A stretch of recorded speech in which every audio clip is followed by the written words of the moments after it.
Okay, well, welcome everyone to our CIPD webinar. Apologies just for being a couple of minutes late, but we are ready for you now and looking forward to the discussion. So our CIPD webinar is on the upcoming changes to the flexible working legislation.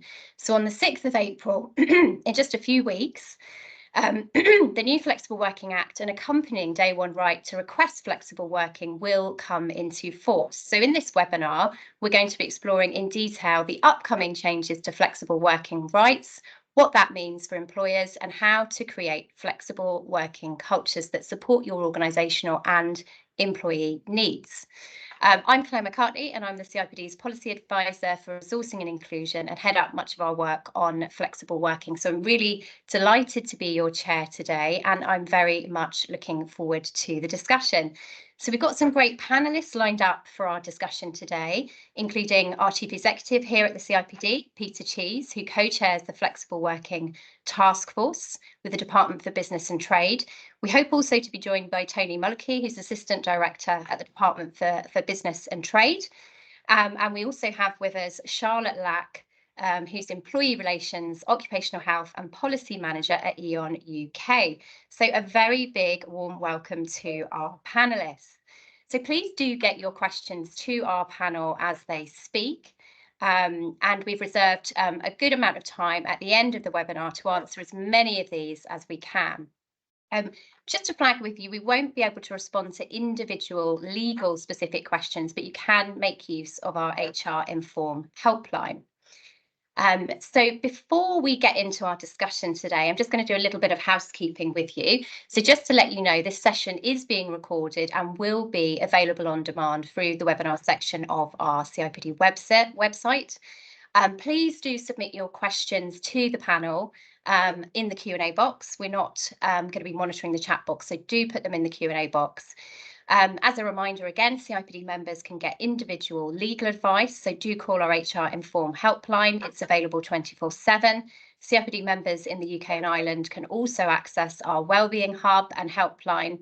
Together with award-winning workplace wellbeing provider Health Assured, we provide CIPD members with free help and support 24/7 and 365 days a year through telephone or online consultations with qualified therapists.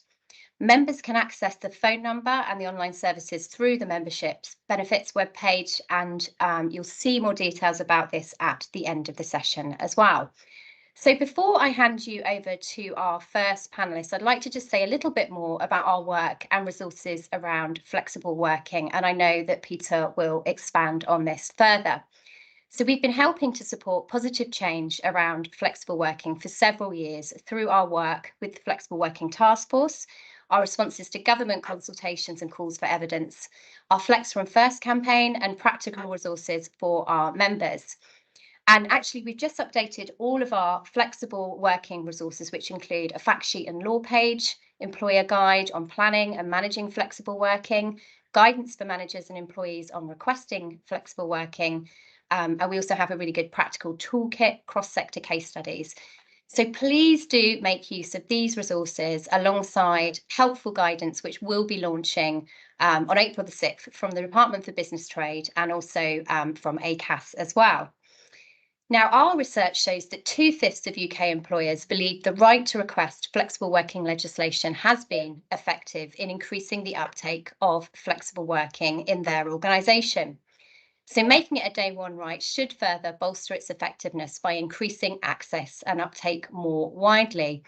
But we also know that some organisations feel unprepared for the new legislation changes. So what do you need to know in order to offer support in the workplace, manage requests pragmatically, and overall ensure that you can create working arrangements that benefit your organisation, but also your people? So we'll be getting you up to speed on all of this today. So over, first of all, to our first panellist, Peter Cheese, who's going to talk about our work in this area and the important role that he plays in co-chairing the Flexible Working Task Force. So over to you, Peter. Thank you, Claire, and welcome to all of you. Good afternoon. It's a great attendance. So we know this is a very important subject. And the Flexible Working Task Force, just to give you a little bit of context, was established, I think, several years ago, so pre-COVID. And it was established with the intent of bringing together a lot of different representative groups across unions, across different sectors, and indeed civil service departments as well, to engage on the subject of how do we encourage more flexible working. So this was pre-COVID, and it was recognizing that in many ways that flexible working had plateaued. And from our own research in the CIPD, what we could see was that when you think of all the different forms of flexible working, the very predominant form of flexible working was more part-time working. But it had very much plateaued. We hadn't really made substantive change in our ways of working, as I've often said on many platforms, almost since the industrial era. And the whole idea of work being something where you turn up Monday to Friday and you work these certain hours and you've all got to be in certain places at once. Those ideas, in many ways, have been challenged by the younger generations coming into work and saying, well, we want more flexibility. You can see many surveys that pointed to that over the last sort of 10 years or so. Now, why is flexibility and flexible working important? Well, I think there are lots of reasons for it, not least inclusion. So the opportunity to give people the ways and means in which they can work if they are, for example, constrained from their ability to come into work every day because of the hours of work or because of the place of work. And of course, that won't apply to everybody, but home working that can support those with other caring responsibilities would be an example. So we have known for a long time that flexible working has many benefits. But the fact is that the cultures that we've had in our organizations often have mitigated against it. And there's a lot of presenteeism bias in the sense that people have got to be in a place of work. I need to be able to see what you're doing. And if I can't see you, I don't trust you. And it's extraordinary to think in the 21st century how prevalent some of that culture was. And I would say it still is in many regards. So, of course, as we've gone through the pandemic has opened up a whole new way of thinking about flexible working, particularly around this so-called hybrid or home working. But it is very, very important to recognize, and I know Charlotte will pick this point up as well, that whilst there's been a big attention on home working and hybrid working, and it's caught a lot of media attention, the reality is that even during the pandemic, less than half of our workforce across the UK was able to work from home because their jobs required them to be in a place of work, whether it was in a manufacturing site or a hospitality venue, or whatever it might be. So when we think about flexible working, it is all these different aspects of ways in which people can work, which affect the times that they work, the hours, their schedules, their place of work, and so forth. And it is a very important part of what we're trying to understand and promote. And indeed, that was a big part of the work of the Flexible Working Task Force, was to understand how much these different forms of working were being understood, and then what guidance we could collectively provide to organizations to encourage them to offer more of these ways of working. Because I said, I started on that point about why are the benefits? Well, absolutely about inclusion, definitely also about things like well-being as well. And indeed, we need to make sure we're measuring these things as well. But productivity outcomes come from this as well as part of people's opportunity to work in ways that suit them and help them in the work that they do. Post-COVID, as I said, this has all been accelerated. And therefore, one of the things that we've campaigned for, and indeed it became a big subject of discussion for the Flexible Working Task Force, was this idea of a day one right. And most importantly, I think that day one right says that you have to think about flexible working in the design of your jobs and how you promote them and all the rest of it from the get-go. Whereas I think historically we were saying, well, okay, somebody might come to me after a few months and request to work flexibly, but I didn't have to give them many reasons as to why I might not want to do that or support that. And frankly, a lot of it, I think, was based around the sort of cultural norms of organizations that so long had existed where, well, you need to be working here full time and you need to be turning up every day. And also, I would say and want to emphasize that we hadn't always trained our line managers well enough to understand how to manage people who are working in different ways. And that plays out to the inclusion idea too, because I've often said that if people who were working more part-time had a bias against them, that they were being therefore less committed to the organization or not as productive or whatever.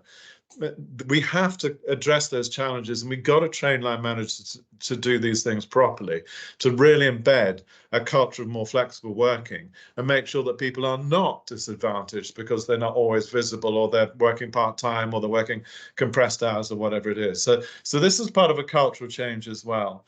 But the legal change, which is the day one right to request, as I said, we've been supportive of. We think it's the right thing to do, and it will encourage us all to think about how do we look at all of our jobs and look across the spectrum of different forms of flexible working and say, all right, how can we provide for that for our workforce today and for the future? And the final point I'd make on all of it, and going back to benefits, is, and again being reinforced through the COVID pandemic, is that we have seen consistently through our surveys now over the last 2 or 3 years that people want to be able to have that option to work more flexibly. And that has really, really grown since the pandemic. And you look at the reasons why people want to join organizations, apart from maybe the money, but certainly things like purpose, but absolutely this opportunity to be considered for flexible working and have and know that they're coming into an organization that embraces those ideas and has a supportive culture. So I think this is an exciting shift, but there are definitely things for us to understand, and that's the purpose, of course, of this webinar. And I know there's a significant number of people who've joined. So I won't say any more than that, Claire, and hand back to you. Brilliant. Thank you so much, Peter. I think that's a really good overview, and great to hear about the importance you place on flexible working cultures and all of the work that we've been doing, including the task force. So I'm now delighted to see Tony on the call, and I'd like to hand you over to Tony Mullicky to hear in more detail about the Flexible Working Act and the changes that will be introduced on April the 6th. And he's going to give a policy official perspective around this. So over to you, Tony. Thank you, and apologies for the IT faff. I think I'm of the generation that sees a keyboard and panics, but I got there in the end. Yeah, so I'm gonna very logically, I'm going to start at the beginning. So in November 2019, the Conservative Manifesto made a commitment to promote flexible working and consult on making it the default unless employers have good reason not to. And on the 12th of December 2019, the Conservative Party won the general election. Correlation doesn't equal causation, of course, as my analysts keep reminding me. And then Peter's mentioned COVID a bit already, but then on the 31st of January, the first case of COVID was recorded in the UK. On the 26th of March, the first lockdown measures were announced, and then there were various lockdowns and other bits of emergency public health legislation to sort of get us through, all of which meant that the consultation promised in the 2019 manifesto was actually only delivered in September 2021. So the consultation contained 6 main measures. Peter's mentioned it quite a lot already: the right to make flexible working a day one right. We looked at the business reasons for rejecting a request and whether all 8 remain valid in the light of COVID. We looked at actually the consultation proposal was to require employers to suggest alternatives if the specific request could not be met. We looked at the administrative process underpinning the existing right to request, how often a request can be made and how quickly an employer must respond. We asked whether people were aware that they could request a temporary arrangement using the statutory right. Actually, we just sort of looked at a bit at informal flexible working and what that might mean. And by informal, sorry, it's horrible civil service jargon. By informal, basically we mean anything that falls outside the statutory framework. So then another chunk of time, but in December 2022, the government published its response, which set out how it was going to take things forwards. It said it committed to make flexible working a day one right. It said we would maintain the 8 business reasons. It introduced a new requirement for the employer to consult with the employee before deciding to reject a request. It said that the government would allow 2 requests in any 12-month period. It required the government would require employers to respond within 2 months. We'd remove the requirement on the employee to set out how the effects of their requests could be dealt with. We'd produce guidance on making temporary requests for flexible working, and we'd issue a call for evidence on informal flexible working. So saying a bit more about all that, the day one right for us and for our ministers, it was a really important step, because it helps remove the perception that flexible working is something that you earn. And if we're talking about making it the default, I keep saying that, it's default, isn't it, in English, not default, which is American. If we were talking about making it the default, then clearly that's sort of quite an important step. As Peter said already, it by its very nature, it puts a much greater focus on recruitment and job design. And if people have been knocking around long enough, they may remember that the government had previously issued a consultation on requiring people to say in adverts whether or not they could, what flexibility was available in their role, which eventually got dropped for all sorts of reasons. Probably the biggest one being that at the moment, people who say things in adverts mean it, and as soon as government starts trampling all over that territory in its big size 9s, that's not particularly big anymore, is it? Size 11s, then people would be, the statements in adverts would be less trusted, I think, but it'd be less genuine by the organisations that were making them. And also it increases the number of people who now fall into scope of the statutory right to request flexible working by 2.6 million. So quite a big additional chunk.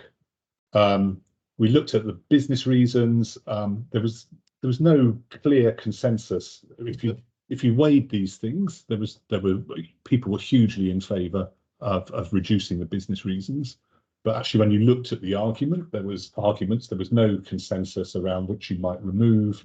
And also that we had quite a few responses from businesses that said they needed more reasons, that COVID had illustrated that they needed more reasons, and culture came up quite a lot, that flexible working didn't fit with the organisational culture, which is kind of precisely the thing we're trying to tackle here. So the 8 all that bit of the existing legislation that's been around since 2014 remains unchanged, actually. So there are 8 business reasons, and ministers were very much of the view that the current approach was the right one, and that ultimately it has to be up to the employer, the business, to say what might work. So they very clearly in favour of retaining the 8 business reasons. So we had a really good discussions with CIPD, a good consultation, feedback, and work with the task force, which meant that the policy proposal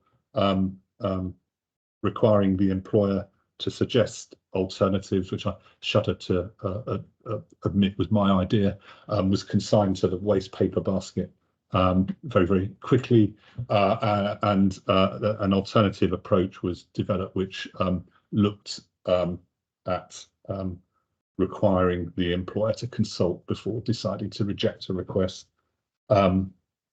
We quite like that because it kind of reflects good practice anyway. You kind of want people to discuss these things in an open and honest way, and that's the glass half full. Glass half empty, actually it just provides another little bit of grit in the system, and it's something more an employer has to do before they can reject a request, which may just be enough to tip them over the edge and get them to think. It may not, but it's a little bit more, makes it a little bit harder to say computer says no. Actually, you've got to think about it a bit. On allowing 2 requests, as I said before, the headline policy objective is to normalise flexible working. So it's quite important to increase the frequency the ability to make a statutory request. There were views were all over the place here, and in the consultation, from having no limit to staying where we were, actually. So 2 felt as a defensive civil servant, 2 felt quite a safe place to go as the next step, in that we're increasing it. So we're taking a further step towards normalising flexible working overall, reducing the time frame. I think ministers and everybody sort of accepts that this will put a bit of additional pressure on businesses, that employers, that isn't there at the moment. But the one thing COVID taught us was that all this can be done incredibly quickly, within a week or so, in an emergency situation. So it felt appropriate to shave a bit of time off the 3 months. Removing the requirement for an employee to say how the impacts of a flexible working request would play out with their employer clearly makes no sense at all if you're making it a day one right. How would the employee know on their first day of employment what impact their request would have? And actually, there was some interesting feedback from consultation responses on that too, about it could potentially be unfair that older people, people who are more experienced, people who'd spent longer in the organisation, perhaps more senior people, would be better able to make a request than perhaps others in an organisation. So that requirement was removed. People were really, or individuals in particular, were totally unaware that you can use the existing right to request to make a time limited change to your contract. So that's a job for us in terms of guidance. And on informal flexibility, we actually issued a call for evidence. That's now closed. We're currently analysing responses, and probably as soon as the legislation's through, I'll probably get NAG to say what's happening with that next. So it's a quick summary then on the changes to the right to request, which will come into force on the 6th of April. An employer will be required to consult with their employee before rejecting their flexible working request. An employee will be able to make 2 statutory requests in any 12-month period, rather than the current 1 request. The decision period will be reduced from 3 months to 2 months, and the requirement for an employee to explain the impact of their request will also be removed. If anybody's particularly interested, all that is in the Employment Relations Flexible Working Act, and the day one right, which we're also introducing, is being taken forwards by the Flexible Working Amendment regulations. So just 2 different ways of delivering the policy, which will bore you probably, but made my life a little bit more difficult. Have I got a couple of minutes just to say a bit about the other changes we're introducing on the 6th of April, or have I run out of time? I think maybe just a minute, if you can cover it, Tony, that would be wonderful.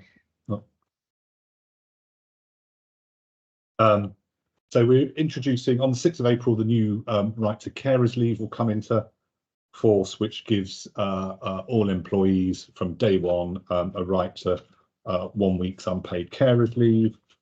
The redundancy protections for pregnant women or redundancy protection that a mother currently enjoys when she's on maternity leave is being extended back into pregnancy and for a period of return to work. And also, and I shudder to raise this today, given all the coverage in the press this morning on BBC, but we're making we're introducing some new flexibility to paternity leave, so that it can be taken in non-consecutive blocks, and the dad has up to a year to take it. That was it. Thank you. Brilliant. Thanks so much, Tony. I think that's really helpful for you to run through the changes in detail. and to help organisations and our members think about anything else they need to do to make sure that they're well prepared for this. So that's really great. Thanks so much. So now I'm going to hand you over to our final panelist, Charlotte Lack from E.ON, to provide a practical example of some of the things I know that they've been doing already, because they've already introduced the day one right to request flexible working and create a supportive culture around flexible working. And I know Charlotte's going to talk about some field-based roles as well. I think that's really important, following on from Peter's theme around frontline roles and people that need to be in the physical workspace. So over to you, Charlotte, now. Excellent, thank you, and welcome everybody, and thank you for having me here today. I should also say as well, happy International Women's Day. I couldn't not say that. So as Claire mentioned, I'm really proud that here at E.ON we're way ahead of the curve already, with us having been offering day one right to request flexible working for the past 18 months. I guess the ability to think and work flexibly really does lie at the heart of our employee value proposition. We do recognise and are challenging all the time some of the stereotypes that I know you mentioned, Peter, of flexible working to fit with diverse lives. We have blended families, we have multiple carers bringing up families, and we just wanted to keep pushing those boundaries. We've always supported colleagues with working flexibly, but as again, both Peter and Tony have mentioned, the pandemic for me was an absolute game changer in how that accelerated our need to respond to this change, and to bring that to life. The call centres. We had a situation, which I'm sure lots of other organisations had, where in order to sustain our customer service to our customers, we needed in a lockdown situation to set those roles up from home. Now, in the past, that would have been a completely no-go area, as one of the roles considered that can't possibly work from home. But as you said, Tony, it's amazing what a crisis can do to make you actually turn it around. And I guess what we've done from that is we've really taken on board the feedback from our colleagues and also from our own experience of, rather than a current trend, which I think has been emerging over the last 6 months of organisations asking colleagues to go back into the office, we're really pleased to say that hybrid ways of working is an enduring part of our model.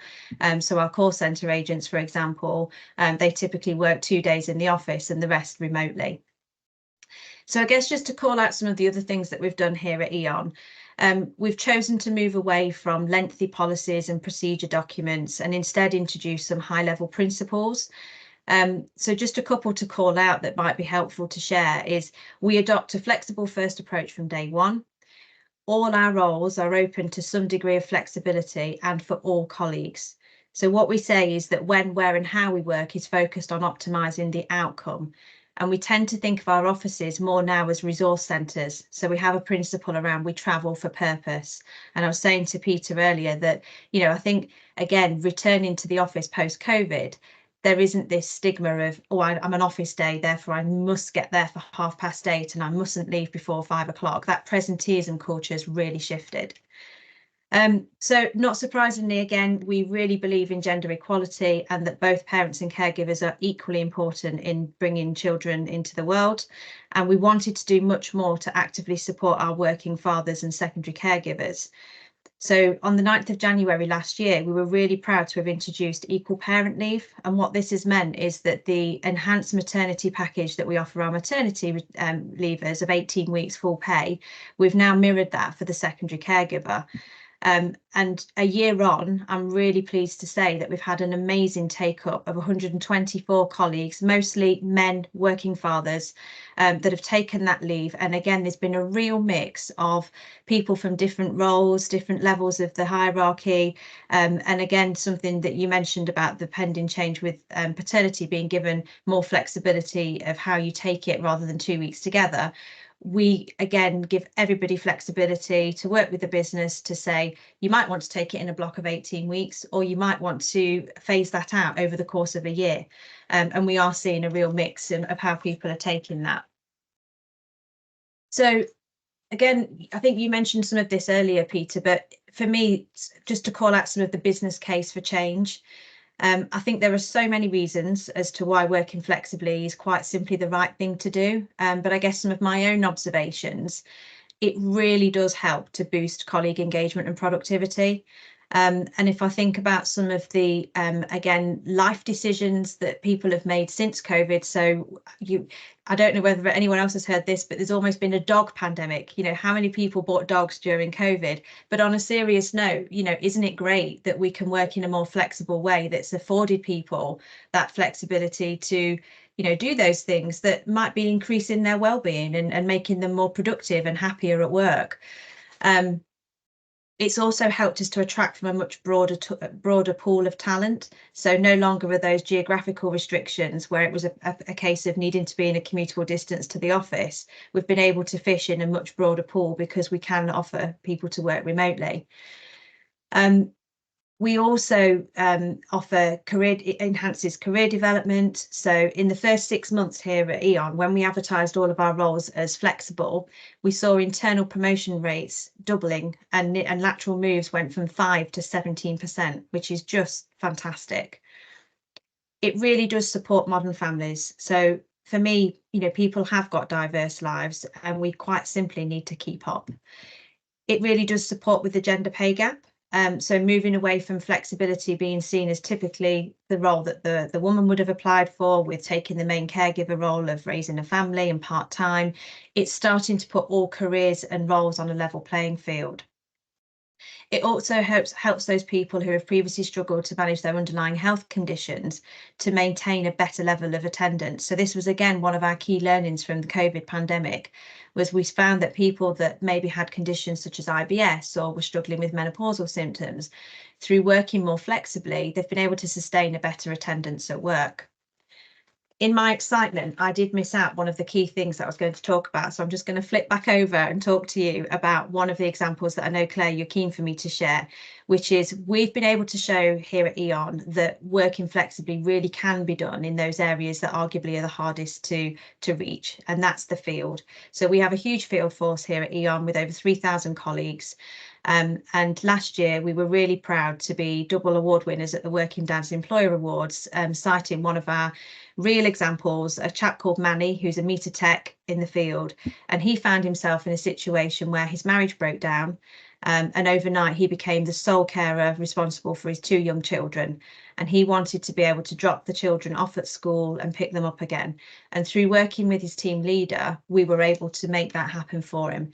And I think that's the thing for me, is that we can't just keep thinking of flexible working as, can this role be done from home? Can this role be done on a part-time basis? It's much broader than that in terms of introducing flexibility into the start and end of the day, being able to bank time and take time off, flex, swap shifts, earlier starts, later starts, those kind of things. So finally, I guess just some hints and tips from me to end. For me, you've got to remain open-minded and you need to be creative. Always start with a yes and then work backwards. So if you have that in your mindset of, well, yes, I want this to work, it feels like the right thing to do, and then work out how you're going to make it happen, rather than starting with I don't think this is possible. Try it. Just try it. Because by putting a bit of a review period in there, you might surprise yourself in what you can learn from that. So just give it a go. Trust is absolutely fundamental. You know, you have to trust. We've mentioned about presenteeism. I hope that that is a word that almost becomes obsolete, because we have to trust that as leaders we're recruiting the right people into our organisations. So start with trust. Communicate, signpost, share successes. Tell those colleague stories and show people that are doing it across all different levels of your organisation, because when people see others doing it, it gives them something that they can aspire and have that role model. And finally, you won't regret it. So I've been in HR now for 24 years, showing my age, and I can remember, I looked it up on Amazon today. I can remember one of the books that I studied in the CIPD was Armstrong's Handbook of Human Resource Management. I think it was on the 7th edition when I was studying. It's now the 14th. But one thing that's really stuck with me from that massive textbook, and it's so simple but so true, is happy people equal productive people. And I'm convinced that working flexibly and opening mindsets to flexibility is the key enabler of that. So thank you. Brilliant. Thank you so much, Charlotte. Really good summary. Really, really helpful to hear all the amazing things you're doing at E.ON. and all of those practical tips as well. I think would be so useful for the audience. So thank you so much for sharing those. Now it's time for your questions, and I've been seeing some really excellent questions coming in, which we will get to. We also ask for any questions in advance of the webinar, so we're going to address some of those first, and some of them were specifically legal questions. So we're not going to be answering after this live legal responses, but we can collate some of your frequently asked questions, and then we're going to respond to those after the webinar. But specifically on these questions, we've asked our employment law advice team at HR Inform Pro. So we had a question, first of all, from Gina, who was asking for clarity on the business reasons for saying no to request. Can you state workload as a reason to say no, or are you expected to just keep hiring staff?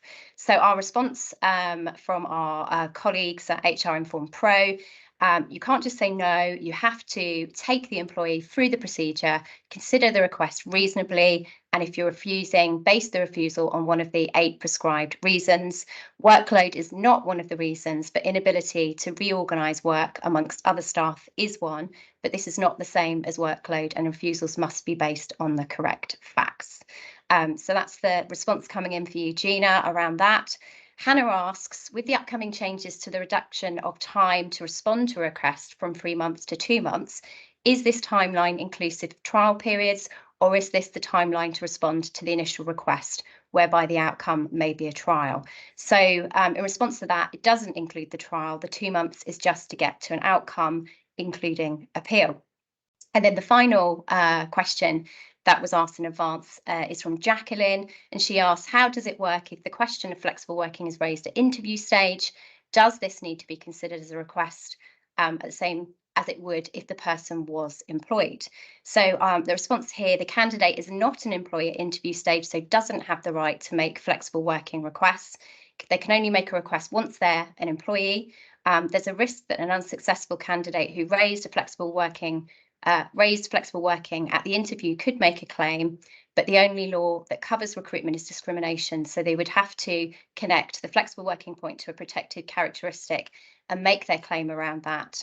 That's why it's really important to keep good notes on selection, so that if it comes to it, you can show that your recruitment decisions were based on lawful, non-discriminatory reasons like qualifications, for instance.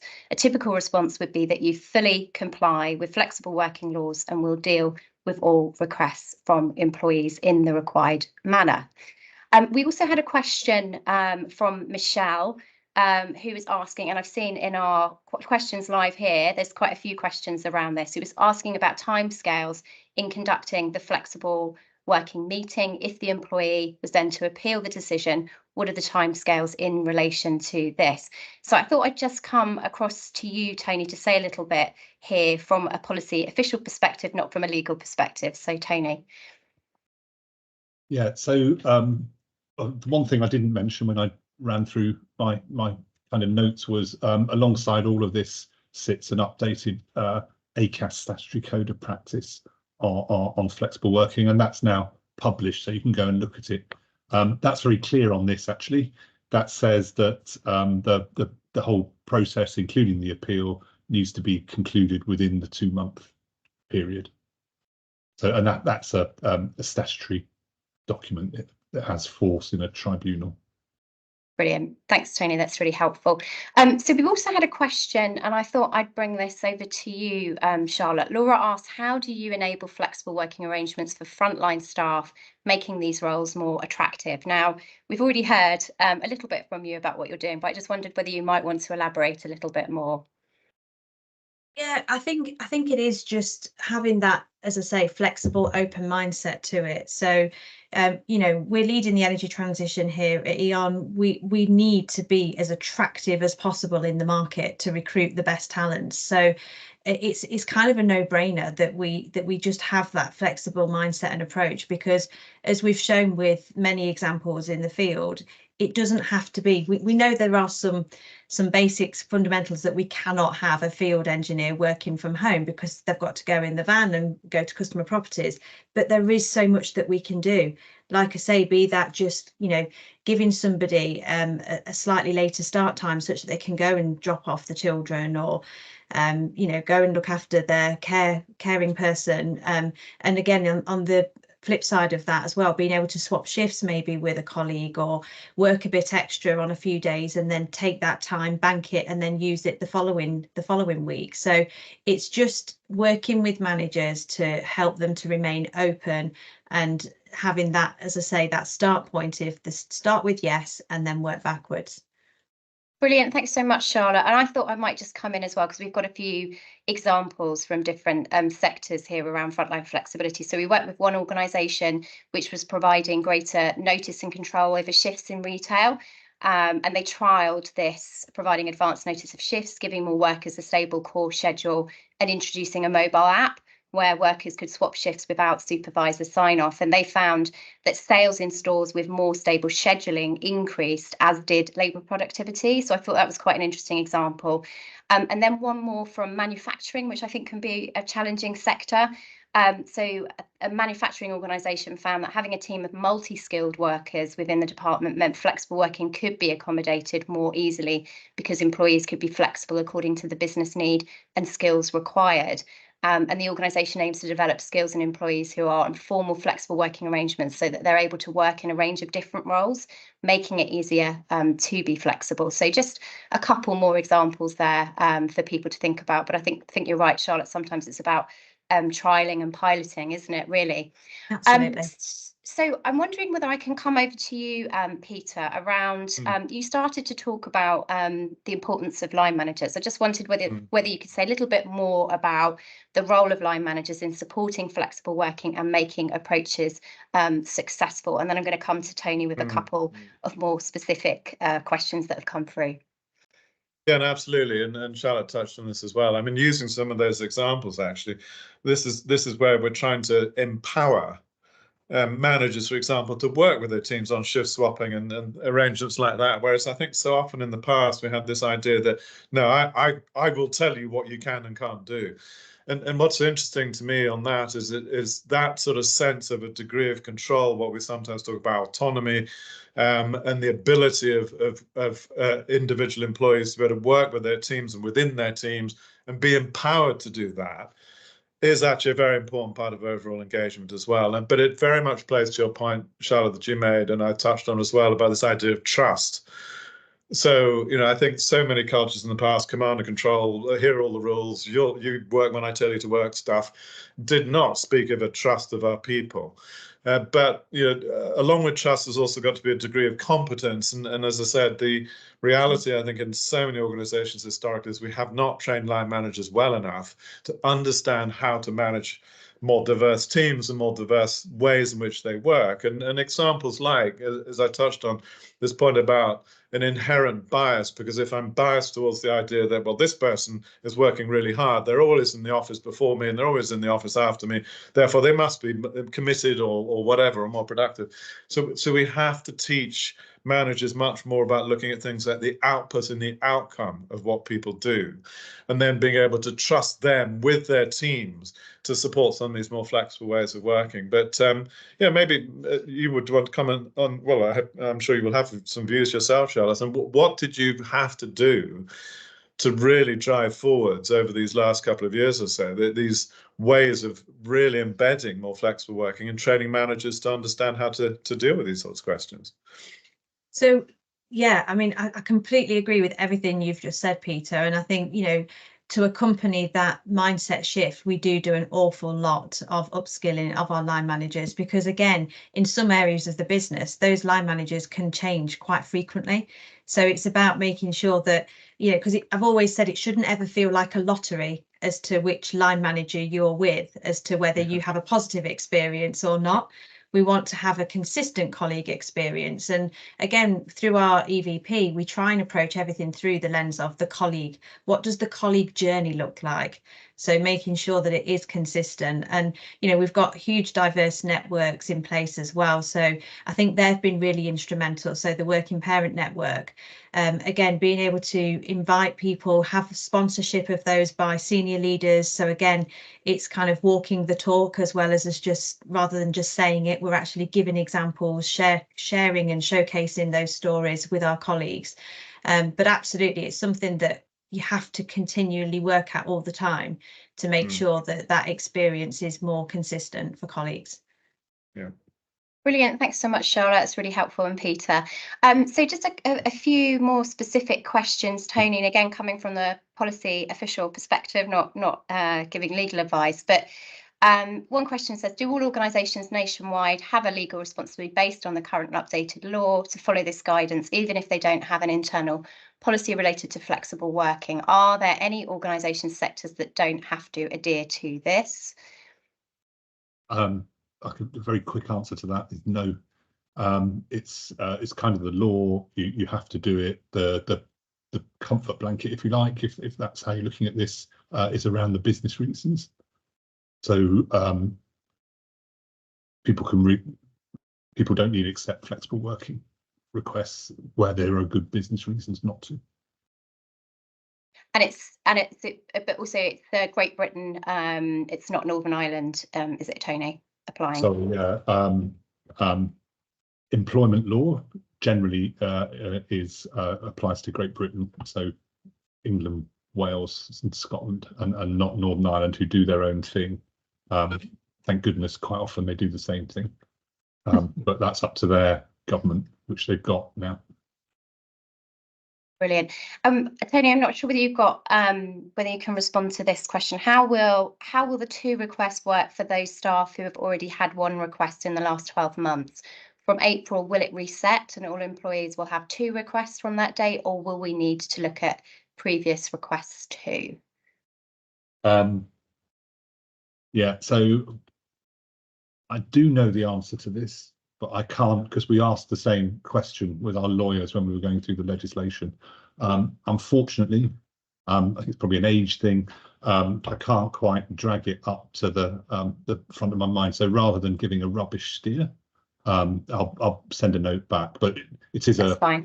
We can include it. We can include it when we create our responses after this webinar, so that's absolutely fine. And there's another question just saying, is the new employment definitely going live on the 6th of April? People have seen conflicting suggestions, the time between April and July. So just whether you can confirm that, Tony. So I can't confirm what's happening with an election, because that would probably stop it. Sure. But actually, in terms of the legislation, the regulations making it a day one right, say 6th of April on the regulations, and the primary legislation just needs a piece of parliamentary process that we need to go through. It's called a commencement order, which is just a routine thing. But it wouldn't make a lot of sense to do it in 2 bits. So it's all coming in on the 6th of April when the day one right will come in. And that was the point when I talked about the regulations and the act. It kind of, I think people got confused because some of it's in regulations with a clear commencement date of the 6th of April, and other bits of it are in the act. But the commencement date for the primary legislation, the act, is kind of a hidden thing, but it's happening. It's happening now. Actually, they're being written, those orders, and they'll be laid, and it all come into force on the 6th of April. Brilliant. Thanks so much, Tony. We've had a question. What would you suggest for companies with employees working on client sites where the client is quite anti-flexible working? How can they satisfy the client and the employee without rejecting requests on business grounds? So I think I might come to probably Peter and Charlotte just to get a perspective on this. Yeah, I'm certainly familiar with that. I've worked in consulting myself, and you have to sort of conform, of course, to a significant degree to what the client is asking. I'm not going to provide any legal guidance on this. I'm going to be very clear on this. But my sense is, yes, that you have to be able to support what the client is needing. But at the same time, I think, you know, these are opportunities to encourage clients perhaps who find this so difficult to you know what, we can. I mean, a lot of what, and I don't know exactly the context that you're talking about, but if I think about, you know, consultants working on projects, and projects can be delivered in all sorts of ways. You don't always have to be on a client side the whole time. And I think it's very important that we don't find ourselves in a position where we think that we're being constrained by, you know, the clients that we're working for, and working against the principles that we have as organizations, which is, as we've all, you know, I think clearly articulated, when you do them well, are very, very beneficial to your staff. And so I think you have to try and work those things. But that would be my perspective. But I don't think it's a prescribed thing, is it, Tony, in terms of a business reason as to why you could not support flexible working in general, even if in the particular periods of time you're working for a customer where that proves very difficult. I've made a note of the 8 business reasons, actually, and I can't see one quickly that says somebody else doesn't like that. Yeah. Great, thank you. So, Charlotte, I'm going to come to you for kind of a broader question around some of the common barriers and enablers to getting flexible working right. Could I just get your perspective around that, please?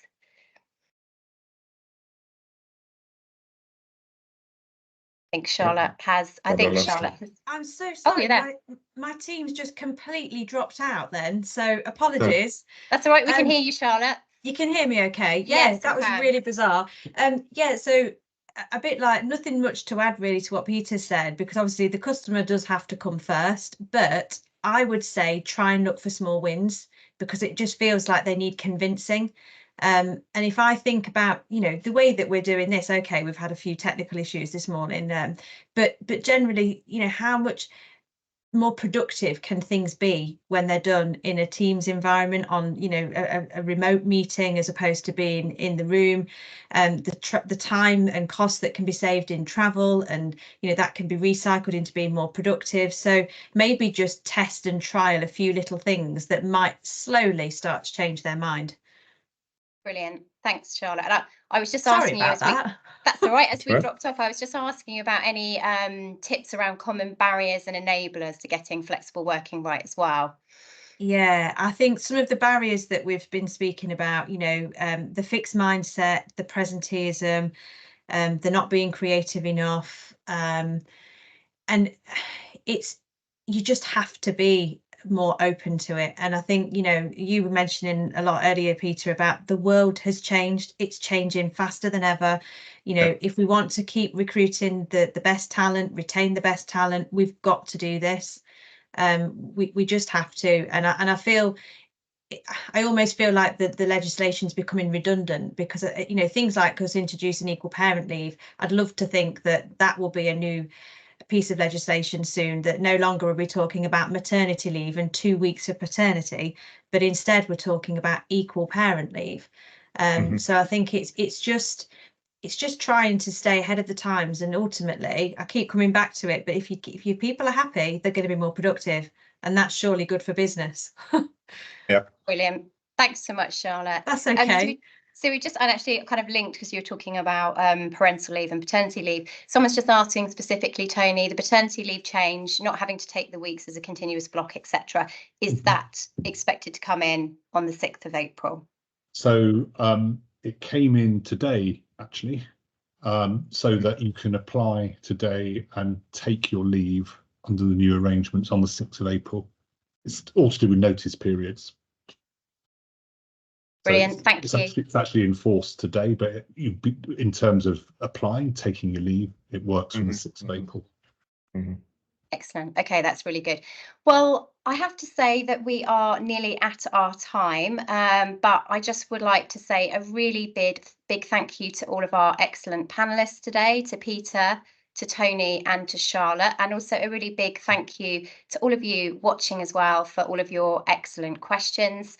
As we said already, we will address any commonly asked questions and come back to some of those after the webinar to share with you. We're just sharing also some of our practical resources at the CIPD for you to take a look at. Hopefully they will help you. And finally, please don't forget the CIPD's wellbeing support for members in the UK and Ireland, with a free 24/7 telephone helpline staffed by qualified therapists and provided by award-winning workplace wellbeing provider Health Assured. So thank you all very much, and have a good rest of your day. Thank Thank you, you. everyone. Thank you.